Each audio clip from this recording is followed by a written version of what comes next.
We first started Brighton Center with the Vista volunteers and the Guild volunteers.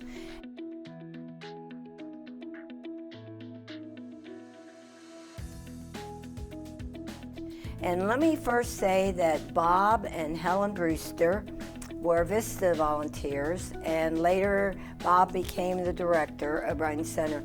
So I started when Bob sent a letter out to all the churches in the community asking for help. We got together groups, and Bob came and talked to us and told us about his dream and his plan for an agency that would help people become self-sufficient and get out of poverty. That was 1971, before most everybody was born. People come to Brighton Center when they've got something that's bothering them, when they've got a concern, when they've got something traumatic that's happening in their lives. And when they come to Brighton Center, they get a listening ear. They get somebody who will hear their story, will help them figure out what should I do with this? What way can I go to get the help that I need? And they leave knowing that somebody cares and that there's hope for their future. We appealed to the United Way for some money too, and they gave us a grant so that we could reach out into the community. Okay, United Way this year is celebrating their 100th year. And we actually have been partnering with Brighton Center for 40 of those 100 years. I say about Brighton Center that I really admire is that they have a really great approach to how they do their work. And by that I mean that they really involve families and individuals that they work with in the work that they do. And they ask those families and individuals, what are your hopes and dreams? And how can we help you get there? And I think that's the way to do the work. I volunteered probably in almost every department there was to help.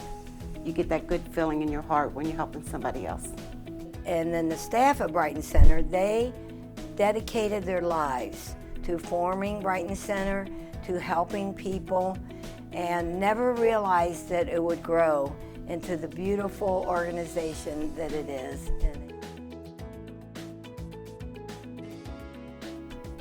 In the next decade, I think there's going to be a lot of changes, and Brighton Center has always been really good about change and looking at the environment and anticipating what's coming down the road so that we can provide the best array of services for our customers that we can. The organization has changed, and only in positive ways. The organization is so strong because they stay true to their mission, and so we can have changes in leadership, we can have changes in department leadership, but everything still remains the same in terms of how we treat people, our mission, and our values. But we'll always keep the focus that we've had for the last 50 years. So I see us, first and foremost, being what we've always been to people, and that's a safety net. When somebody has a problem and somebody has something that they need a service for, they know they can come to Brighton Center. They don't have to know exactly how to ask for what they need. They don't have to know exactly what's out there or what we even do, but they know they can come, they can tell us their story, and we can get them connected with the services they need. And how can you explain something that you love so much that helps people like Brighton Center does?